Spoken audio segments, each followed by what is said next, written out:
Halo, welcome. Balik lagi sama gue Dedi di channel Ngerti Akuntansi. Sebelumnya kemarin kita udah bahas tentang kenapa kita harus belajar akuntansi. Nanti teman-teman bisa lihat di channel YouTube Ngerti Akuntansi kalau memang mau tahu kenapa penting banget atau kenapa teman-teman harus wajib banget belajar akuntansi. Terus hari ini kita akan bahas tentang gimana konsep dasar akuntansi. Dari mana sih kalau kita mau mulai belajar akuntansi itu mau mulainya dari mana? Jadi sedikit cerita tentang channel Ngerti Akuntansi ini. Jadi saya bikin tujuannya untuk pertama saya mau sharing tentang akuntansi. Karena entah mengapa banyak orang yang masih bingung gitu. Bahkan pada saat di kuliah atau di sekolah udah belajar materi akuntansi pun masih banyak lulusan akuntansi yang ternyata tidak sesuai pekerjaannya pada saat masuk ke dunia profesional. Bahkan banyak anak kuliahan atau anak sekolah yang memang jurusan akuntansi tapi masih bingung atau masih nggak ngerti gimana cara kerjaan akuntansi. Ada yang nggak balance, ada yang masih ketukar debit kreditnya. Nah di sini tujuannya saya mau sharing supaya gimana sih logiknya supaya gampang ngerjain akuntansi, nggak usah ngapa-ngapalin gitu. Terus selain itu saya pengen sharing buat teman-teman yang udah kerja, memang kerja di bidang akuntansi. Kadang saya sendiri pun suka masih ngalamin pada saat saya menemukan sebuah kasus atau pada saat saya membuat sebuah laporan yang sebelumnya memang udah pernah diajarin pada saat dulu kuliah. Tapi ternyata pada saat karena kita kerja dan kita nggak tahu kerja yang kita hadapin tuh di bidang apa dan kasus apa yang akan kita hadapin. Nah karena itu saya juga kadang masih cari referensi-referensi dari internet, dari buku-buku gimana sih cara ngerjain laporan ini atau gimana sih cara pencatatan akuntansi untuk kasus-kasus seperti ini. Jadi diharapkan buat teman-teman yang kerja, yang bingung bisa dapat jawaban dari channel ini. Oke, kita langsung masuk ke pembahasan. Jadi hari ini seperti yang tadi saya bilang, hari ini kita akan bahas tentang persamaan dasar akuntansi, konsep dasar akuntansi. Jadi mungkin yang sering jadi masalah untuk orang belajar akuntansi itu bahwa di kepala kita itu masih terpatri ya bahwa akuntansi itu menghafal. Nyatanya akuntansi itu nggak perlu dihafal. Jadi yang perlu dipahami adalah konsep dasar akuntansinya dulu seperti apa. Kalau udah ngerti konsep dasarnya, akuntansi kan lebar banget, banyak banget model usahanya, bidang usahanya, terus juga banyak jenis-jenis transaksinya. Kalau kita hafalin ya nggak akan bisa. Jadi yang kita harus pahami adalah konsep dasarnya dulu. Dan konsep dasar pun nggak usah dihafalin, kita mengerti saja. Nah, kita langsung masuk ke persamaan akuntansi. Jadi ini saya ceritakan tentang konsep yang benar-benar dasar ya. Karena kita tahu persamaan dasar akuntansi itu kan harta sama dengan hutang tambah modal. Tapi kita nggak usah masuk sana dulu. Kita lihat dulu apa sih yang terjadi di perusahaan atau di sebuah bisnis gitu. Jadi apa yang dimiliki oleh perusahaan itu semuanya berasal dari hutang. Nah, hutang ini sebenarnya ada dua jenis. Pertama, hutang. Kedua, modal. Nah bedanya apa? Kalau utang ini biasanya itu kita lakukan ke pihak ketiga atau ke orang lain. Misalnya ke vendor, atau misalnya ke bank, atau misalnya ke siapa lagi ya? Ke negara, hutang pajak gitu. Terus ada juga modal. Modal ini juga sebenarnya hutang, tapi hutang bukan ke pihak ketiga alias ke pemilik. Jadi dengan demikian setiap kali kita mendapatkan harta itu bisa dapat dari hutang, bisa juga dapat dari modal. Gini, makanya kenapa jadi harta sama dengan hutang tambah modal. Simpelnya gini, apa yang kita peroleh itu adalah harta. Misalnya, nah kita harus tahu, kita harus identifikasi. Jadi kunci utama dari akuntansi adalah kita harus bisa mengidentifikasi. Gimana cara identifikasi yang gampang? Misalnya, kita memperoleh makan. Nah, makannya ini asalnya dari mana? Oh, asalnya dari uang pribadi. Berarti kita dapat makan, terus uang pribadi kita harus kita korbankan untuk mendapatkan makan itu. Terus contoh kedua, misalnya rumah. Kita beli rumah. Di rumah ini uangnya dari mana? Oh, dari KPR. Berarti KPR itu kan hutang ke bank ya. Artinya nanti kita harus catat hutang di bukunya kita, hutang ke bank. Terus contoh misalnya beli mobil. Mobil ini belinya dari mana? Oh, pinjam uang orang tua. Berarti ini juga kan adalah hutang karena kita tidak menggunakan uang pribadi kita alias kita gunakan uang orang lain. Lalu kalau kita bikin sebuah bisnis, sebuah usaha, toko misalnya ya. Toko apa ya, toko tas atau toko sepatu ya apapun itulah. Terus ternyata modalnya itu dari temen, berarti nanti kita catat modal. Lalu kita dapat uang, kita menghasilkan uang. Dari mana kita dapat uang? Oh, dari penjualan. Berarti ini dari hasil kegiatan bisnis kita gitu. Sesimpel itu sih sebenarnya. Nah lalu kita coba lihat ya, apa-apa aja sih yang dikatakan sebagai harta atau aset apa aja yang dikatakan sebagai hutang atau liability, apa aja yang dikatakan sebagai modal atau equity. Jadi cash, contoh aset itu cash, uang tunai. Jadi uang tunai ini adalah aset. Terus selain uang tunai apa? Ada mobil. Kalau perusahaan punya mobil itu termasuk ke dalam aset. Terus komputer juga merupakan sebuah aset. Terus piutang. Piutang ini apa? Jadi piutang itu adalah kebalikan dari utang. Kalau misalnya kita pinjem duit sama orang, itu kan namanya utang. Tapi kalau kita pinjemin duit ke orang, itu namanya piutang. Itu juga termasuk ke dalam aset. Lalu perlengkapan kantor. Ini perlengkapan kantor juga kita bisa katakan sebagai aset atau sebagai harta. Misalnya ATK atau misalnya tinta printer dan sebagainya. Lalu inventory, stok barang. Ini terutama untuk perusahaan-perusahaan yang perusahaan dagang atau perusahaan manufaktur yang memang punya inventory untuk kegiatan usahanya. Misalnya dia jualan komputernya yang udah dibeli itu sebelum komputer itu terjual itu dikatakan sebagai inventory. Lalu gedung, kalau kita punya gedung, perusahaan kita ini juga dikatakan sebagai aset. Lalu mesin-mesin juga sebagai aset. Next ke hutang atau liability. Apa aja yang dikatakan sebagai hutang? Jadi hutang itu ini yang paling umum terjadi ya, yang paling umum ada itu hutang dagang. Hutang dagang ini ke siapa? Ke vendor. Kalau misalnya tadi usahanya itu bisnis komputer. Pada saat dia beli komputer, dia masih ngutang dulu nih, dia belum bayar. Itu namanya hutang dagang. Selanjutnya adalah hutang gaji. Hutang gaji ini ke siapa? Ke karyawan. Jadi kayak misalnya kalau kita punya gaji atau kita harus bayar gaji bulan Januari, tapi kita bayarnya di bulan Februari. Berarti di bulan Januari itu kita punya hutang gaji kepada karyawan. Lalu pinjaman bank.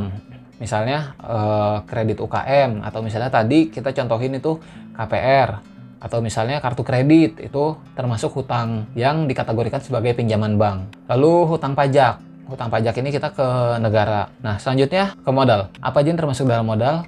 Modal itu yang paling utama adalah ada setoran awal pemilik. Kayak misalnya kita pengen bikin usaha coffee shop, terus kita butuh modal 100 juta. Kita setorlah uang tunai 100 juta. Nah, 100 juta ini kita bilang sebagai setoran awal pemilik. Lalu ada apa lagi? Ada dividen atau preferred.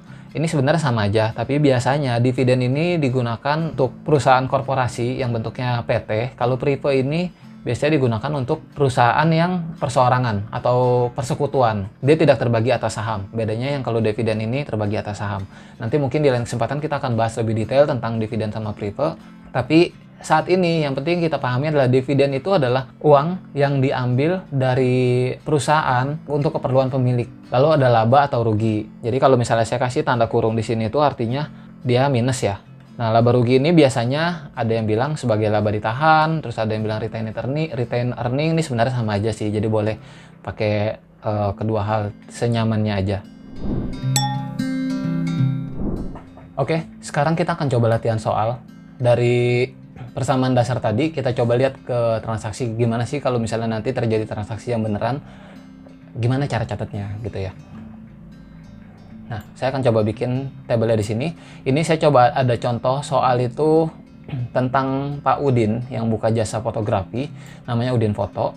Kita akan lihat transaksi-transaksi gimana sih selama bulan Januari. Saya akan bikin tabelnya di bawah ya.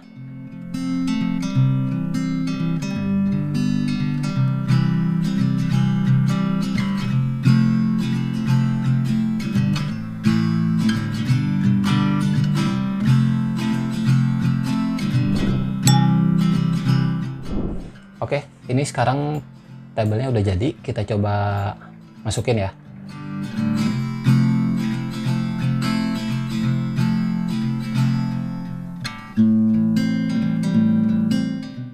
Kita lihat, jadi ini kan transaksinya si Udin ini kan, jadi ini tanggal ya, ini bukan nomor, ini tanggal.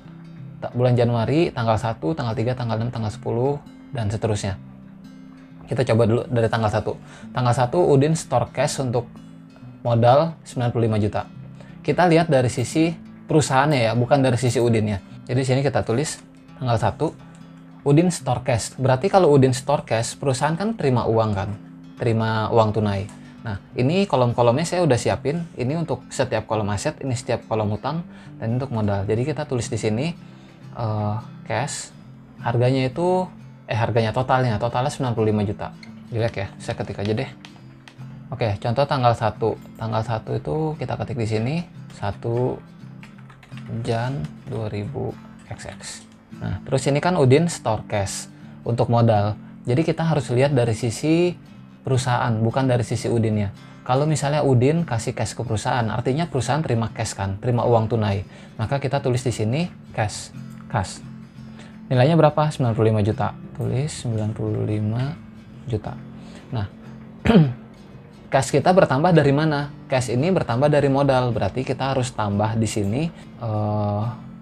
Di sisi modal juga bertambah 95 juta. Kita di sini bisa kasih keterangan juga setoran modal. Setoran modal.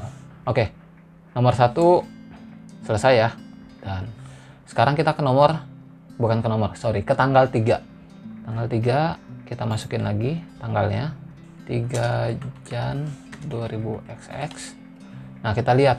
Tanggal 3 Udin bayar sewa bulan Januari sebesar 8 juta. Nah, kalau sewa ini kan biaya. Tadi kita ingat ya, di sebelumnya kita pernah bahas kalau biaya itu akan mempengaruhi profit atau labanya perusahaan. Jadi ini akan mempengaruhi modalnya si Udin. Tapi sebelum ke sana kita lihat dulu. Kalau kita bayar itu kan kita keluarin uang tunai. Berarti kita harus masukkan di kasnya 8 juta. Nah, kalau misalnya berkurang itu kalau di akuntansi biasanya kita kasih tanda kurung. Jadi ini artinya minus. 8 juta ini dipakai untuk apa? Dipakai untuk biaya sewa. Jadi kalau biaya itu bukan aset ya. Kita taruh di sini. Biaya, kita tulis juga di sini. Ini bukan setoran modal, tapi ini biaya sewa. Oke, sekarang kita jumlahkan dulu. Jadi supaya mudah, setiap kali habis transaksi itu kita langsung jumlahkan. Ini saldo. 95 juta dikurang 8 juta itu 87 juta. Ini kita ketik aja 87 juta. 87 juta. Lalu di sini masih 0, di sini masih 0, masih nggak ada perubahan.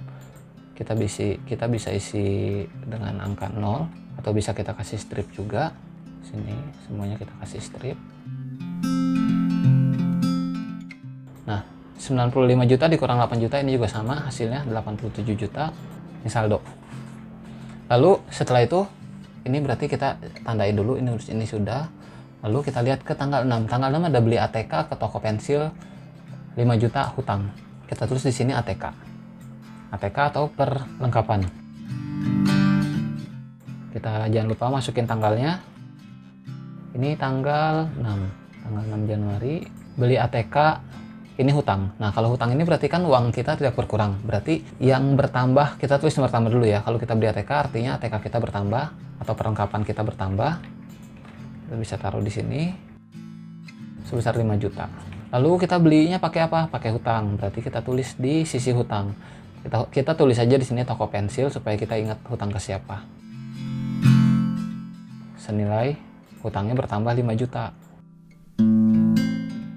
Ini kita bisa kasih keterangan juga. Pembelian perlengkapan kantor. Gitu ya. Terus habis itu kita jumlah lagi. Jadi di sini ada saldo lagi. Di sini masih 87 juta karena tidak ada perubahan.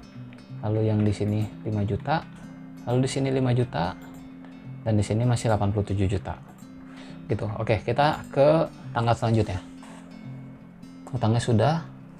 Lalu tanggal 10 kita ada endorse Udin ada endorse influencer di Instagram 500.000. Kita tulis di sini tanggal 10 Januari. Ini kan bayar cash. Berarti kalau kita bayar cash artinya cash kita harus kita kurangin sebesar 500.000. Ini ya. Terus ini aset bukan? Nah, ini tuh bukan aset. Kalau misalnya dia bukan aset, berarti kita anggap dia sebagai biaya. Jadi kita taruh di sini. Artinya dia akan mengurangi modal. Lalu kita ketik di sini itu biaya iklan. Karena endorse itu tujuannya kan untuk iklan perusahaannya si Udin ya. Nah, kita jumlah lagi. Saldonya sekarang ada berapa? 87 juta dikurangi 500.000, sisanya itu 86.500. Kita ketik di sini 86.500. 86.500. Lalu di sini 5 juta, masih tetap 5 juta karena belum ada perubahan. Di sini juga masih 5 juta karena belum ada perubahan. Di sini 86.500 karena sudah ada dari sebelumnya 87 juta modalnya terus dipakai untuk bayar iklan, jadi sisa 86.500. Ini. Berarti nomor 10 kita anggap sudah. Lalu tanggal 12, terima uang 10 juta untuk sebuah project prewed. Tanggal 12. Nah ini kan si Udin ini kan jasanya foto. Jadi kalau memang dia dapat uang dari pekerjaannya hasil moto, ini berarti kita anggap dia sebagai menerima pendapatan. Gitu ya. Jadi tanggal 10-nya itu, waduh kok berantakan ya. Tanggal 12, terima uang 10 juta, berarti kan cash-nya bertambah sebesar 10 juta. Cash-nya bertambah 10 juta. Lalu modalnya bertambah 10 juta karena ini adalah pendapatan dan biaya itu adalah bagian dari modal. Lalu kita jumlah lagi. Kita total saldonya ada berapa ya? Kita gedein biar lebih gampang. Berarti sekarang uang kasnya itu ada 96.500.000. Ininya perlengkapannya masih tetap di 5 juta. Hutangnya juga masih 5 juta. Dan modalnya jadi 96.500.000. Dari sebelumnya 86.500 tambah ada mendapatkan pendapatan 10 juta. Oh, di sini saya tadi belum kasih keterangan, ini saya kasih keterangan ya. Ini keterangannya pendapatan jasa foto. Ini udah. Lalu tanggal 13, Udin ambil cash 7 juta untuk kepentingan pribadi. Kita masukin lagi tanggalnya, tanggal 13. Tanggal 13 itu 13 Udin ambil uang cash 7 juta. Artinya cashnya kita kurangin sebesar 7 juta karena udah diambil Udin untuk kepentingan pribadinya. Lalu ambil uang untuk kepentingan pribadi artinya itu akan mengurangi modalnya dia di perusahaan. Berarti kita harus kurangin di sisi modal juga. Ini ya, ini pengambilan prive. Kita garis lagi. Lalu tanggal 15. Oh sorry, sebelum tanggal 15 kita harus saldo dulu. Harus dijumlahkan dulu saldonya. 96.500.000 dikurangin 7 juta. 89.500.000. 89.500. Lalu ini 5 jutanya juga masih tetap di 5 juta. Ini juga sama, masih tetap di 5 juta. Lalu modalnya sekarang berkurang jadi 89.500.000. Oke, gini. Tanggal 13 sudah selesai. Sekarang tanggal 15. Udin menyelesaikan project photoshoot untuk perusahaan ngerti akuntansi sebesar 33 juta rupiah. Nah, perusahaannya ini belum bayar nih. Ini kita harus garis bawahi ya. Dia udah terima pendapatan tapi belum bayar. Bagaimanapun, Udin sudah menyelesaikan proyeknya, jadi dia sudah berhak atas pendapatan tersebut. Jadi kita tetap harus catat di tanggal 15. Tanggal 15 Januari. Nah, kalau misalnya kita ngutang sama orang kan, pinjam sama orang namanya hutang ya. Tapi kalau orang hutang sama kita itu kebalikannya namanya piutang. Jadi kita di sini tulis piutang ngerti akuntansi. Saya tulis NA aja ya. Piutang ngerti akuntansi. Berapa? 33 juta rupiah. Kita tulis di sini. Kalau dia mendapatkan pendapatan, berarti kan dia akan menambah modalnya ya sebesar 33 juta. Nah, karena ini dibayarnya tidak cash atau di hutang, maka kita akan taruh dia di piutang ngerti akuntansi. Kita kasih keterangan pendapatan jasa foto. Lalu kita jumlah saldo lagi. Kita saldo di sini. Ininya masih sama ya, 89.500.000. Lalu ininya juga masih 5 juta saldonya. Lalu di sini kita ada saldo baru 33 juta untuk piutang. Lalu di sini 5 juta masih tetap sama, belum ada perubahan. Nah, modalnya ini yang bertambah dari 89 juta ditambah 33 juta itu sama dengan 112 ya. 122.500. Ini saldo. Oke, ini udah selesai. Centang. Oke, sekarang kita lanjut ke tanggal 17. Tanggal 17 itu transaksi kita lihat apa? 17 Udin bayar utang toko pensil sebesar 5 juta. Udin bayar utang, berarti Udin kan ngeluarin uang ya. Berarti kita harus kurangin kasnya sebesar 5 juta. 5 juta gitu. Nah, yang dibayar Udin ngeluarin uang untuk apa? Untuk bayar hutang. Berarti kalau Udin bayar hutang ya, berarti utangnya dia kan harus berkurang. Utangnya siapa? Utangnya toko pensil. Kita lihat di sini, hutang toko pensil. Kita kurangin 5 juta. Lalu kita tulis keterangannya. Pembayaran hutang. Oke, kita saldo dulu. 89.500.000 dikurangin 5 juta itu sisa 84.500. Lalu di sini masih tetap 5 juta. Masih sama ya. Dan di sini saldonya juga masih 33 juta. Di sini saldonya jadi 0. Habis karena hutangnya sudah dibayar. Lalu di sini masih 122.500.000 karena belum ada perubahan. Oke, kita lihat ke transaksi selanjutnya. Nah, tanggal 22 ternyata dari ngerti akuntansi bayar hutang sebagian sebesar 20 juta rupiah. Berarti kan Udin terima uang cash kan di tanggal 22 Udin terima cash sebesar 20 juta rupiah. Nah, Udin terima cash dari siapa? Dari ngerti akuntansi. Sebelumnya ngerti akuntansi kan udah pakai jasanya Udin, terus dia bayarnya ngutang. Nah, kita lihat di piutang ngerti akuntansi itu ada 33 juta. Sekarang kita harus kurangin 20 juta di bawahnya. Gini. Lalu kita kasih keterangan penerimaan piutang. Oke, kita saldo lagi ya. Kita jumlah dulu. 84.500.000 ditambah 20 juta, ini jadi 104.500.000. Kita tulis dulu di sini saldonya 104.500.000. Lalu di sini masih tetap 5 juta. Sisa hutang yang ngerti akuntansi jadi tinggal 13 juta. Di sininya 0. Nah, modalnya juga masih tetap di 122.500.000. Oke, kita lanjut ke bagian selanjutnya. Ini udah selesai. Lalu tanggal 30 bayar listrik dan telepon. Tanggal 30 Januari bayar listrik dan telepon.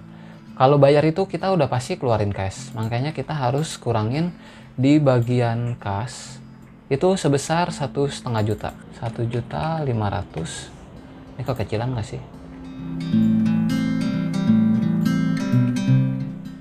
Nah, gini ya, 1.500.000. Lalu di bagian, kita lihat atasnya, di bagian modal, karena ini termasuk kategori biaya dan biaya itu mempengaruhi modal, maka kita tulis di bagian modal. Kita kasih keterangan biaya listrik dan telepon. Ya, lalu kita jumlah. Wah, tabelnya kurang. Apa-apa, anggap aja masih ada tabel bawahnya ya. Saldonya 104.500 dikurang 101,5 juta itu jadi tinggal 103 juta ya, 103 juta ini. Nah, ini 5 juta kita turunin karena belum ada saldonya juga, belum ada perubahan maksud saya. Terus 13 juta sama kita turunin juga, masih di 13 juta.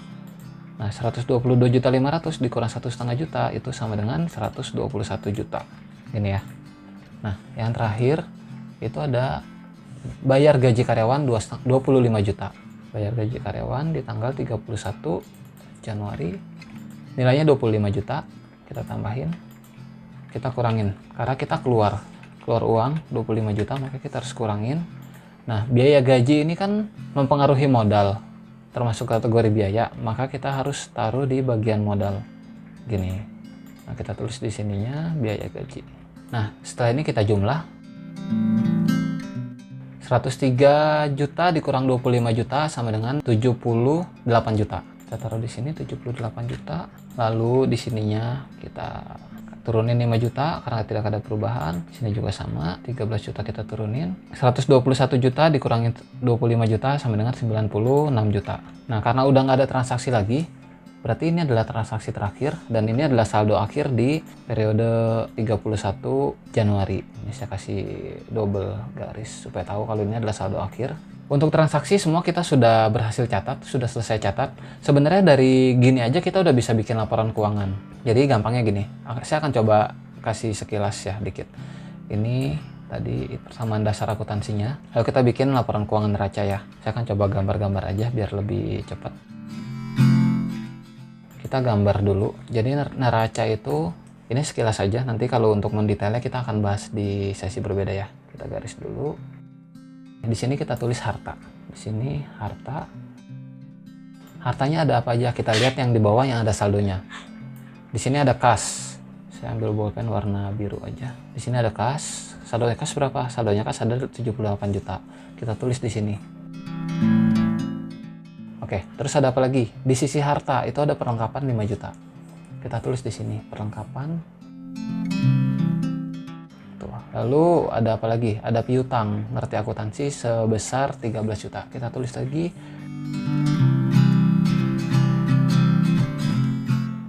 Kita lihat bagian harta udah nggak ada. Nah, ini kita tinggal total. 78 juta ditambah 5 juta ditambah 13 juta itu sama dengan ini 83 juta, 96 juta. Total aset. Lalu kita lihat di bagian hutang. Di bagian hutang ternyata saldonya 0. Ini kita minus, ini minus, ini juga minus, ini minus. Berarti kita udah nggak usah tulis hutang. Lalu kita lihat di bagian modal. Modal juga totalnya 96 juta.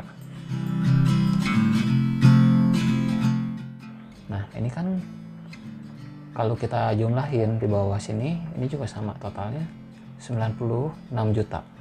Jadi neraca kita udah selesai. Balance antara harta dan modal ditambah hutang 96 juta. Sesimpel itu teman-teman untuk mengerjakan transaksi akuntansi. Nanti kita akan coba latihan soal lagi yang lebih detail, yang lebih sulit supaya ke tahap selanjutnya bisa lebih mudah. Sekian penjelasan untuk konsep dasar akuntansi. Sangat mudah sebenarnya. Jadi benar-benar kita harus bisa mengidentifikasi dengan benar dulu apa transaksinya, kita harus catat di mana. Nanti teman-teman kalau misalnya masih ada yang bingung atau masih ada yang mau ditanyakan, silakan tulis di kolom komentar. Atau teman-teman juga nanti bisa kerjakan soal latihan di blog kita di www.ngertiakuntansi.co.id. Nanti di sana juga teman-teman bisa dapat nilai kalau misalnya udah kerjain. Jadi teman-teman bisa ukur sendiri sepemahamannya sejauh mana. Jangan lupa subscribe supaya nggak ketinggalan video-video dari Ngerti Akuntansi. Bye-bye.